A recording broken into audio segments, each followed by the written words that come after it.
Well, if you don't feel you can show love, you must at least show respect without respect for others, you won't heed their wisdom. And it's true, you won't heed their mistakes as well, but you lose any wisdom they have as well, which leaves you in a situation where all your wisdom has to come from yourself. Your life's not remotely long enough to achieve that. You need the help of others, their ideas. And true, you don't want to copy their mistakes, but you do want to copy their successes. And by success I mean that which they have achieved or understood that is also according to your values. If you deprive yourself of even the respect of others, you won't listen to them. If you love them, of course, respect is redundant. You love, which is far, far greater. And I might point out you're much more likely to have ears to hear. But choose your company wisely too. For your company is everything to your external promptings and environment towards that which is good. And by good I mean, of course, good in your understanding of values. Bless you. Thank you, Heavenly Dad. So it is too, you see, that if you're therefore loving God, not just respecting Him out of fear, but loving Him, you have ears to hear from Him. You're alive to His guide, His leading, His guidance, all the good that He's doing and what good is. I mean, you accelerate towards fullness of life and life eternal so much more efficiently. I mean, it's as simple as that.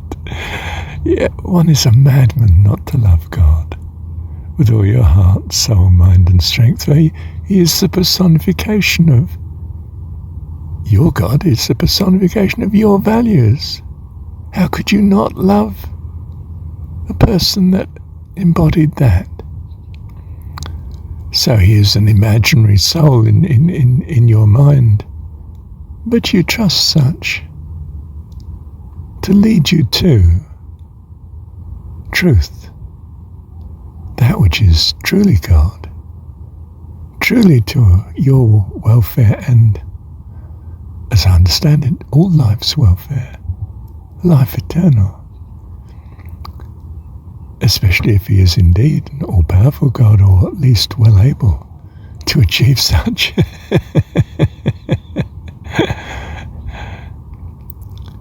And perhaps He delights in us being part of that.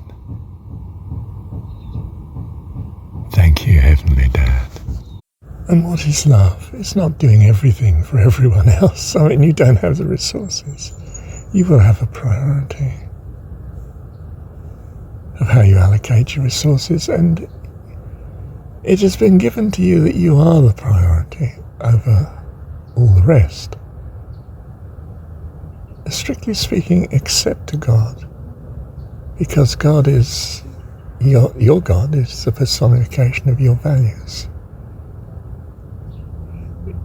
Is your present perception of the perfect, the complete, the best, quite simply your present ideal as you understand Him to be. This prioritizing keeps you in the world as long as you are able to stay in it, and therefore learn accordingly, which is why we're here. If we're not here, we don't learn. So there's a built-in device, so to speak, to have us be here to learn, to be present in the class. I would say, until God has it otherwise. But remember, it's your God. that has your best interests. You may hope in some amazing way that he has other people's best interests as well. And you contribute towards that from a child's point of view.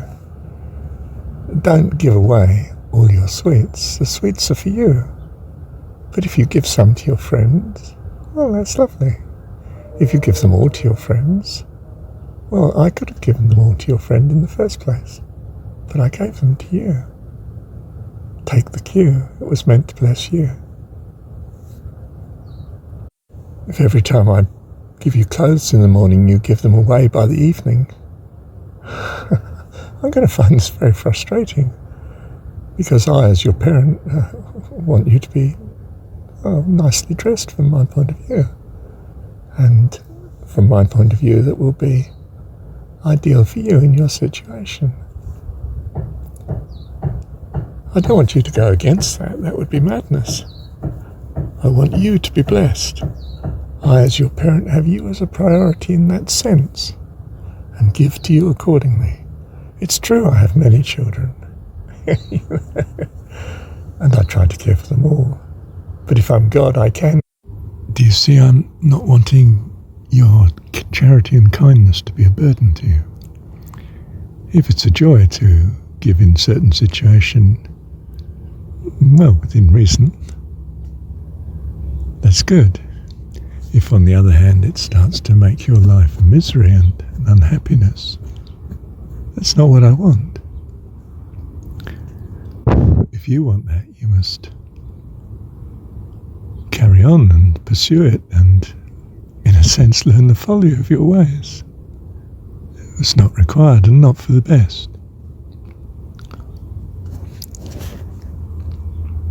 So quite simply, I don't keep making breakfast for the man next door if he can make his own quite reasonably. To do it occasionally might be very nice in certain circumstances, but in general, it's not needed. It's not what you should be at. Jesus did not go around, for instance, healing everybody. He healed very few compared to the number that were in need in the world at the time. And he didn't stay any longer to heal the rest. In the story, have some notion of proportion. In fact, his miracles of healing were possibly not so much to change the health of a person, but a much deeper thing where if they received the miracle, they were likely to turn to loving God. Their God, true, as they see him, but loving God. And in other words, it would help to put them on the right spiritual path. They were probably asking for healing for the purely physical reason that, it's much nicer to be free and not in pain, not burdened by the worry of things getting worse too. I want my children to put their life first. That's hard enough for kids, leave alone putting everybody else's life first as well. They're children. I don't put adult burdens on them. It's not asking that of you. It's not asking you to be selfless. It's just asking you to love him. Then you will spontaneously start to enlarge your view of self. It will, of course, increase as regards your loved ones, your children, your partner, your relatives, your neighbours, the people you work with, people you come into contact with, but not to the extent that you don't have some sort of prior ranking. Your criteria of ranking might change. In other words, you might allocate your resources as you see it to the advantage of your values accordingly as they change. I'm not asking you to be an adult. I'm just saying that as a child, there are just simple things for you to follow, and self first is one of them. Not to the exclusion of those you love, that would be nonsense. In fact, it would mean you're not loving anybody, which would mean you're not valuing those that care for you. Well, that's damaging to yourself, isn't it? Quite apart from damaging to them. So be reasonable. Ultimately, the truth of the matter is, ideally, that there's a wonderful God who's making a wonderful future for all life. What's the point in trusting in anything less than that? It's madness. Bless you.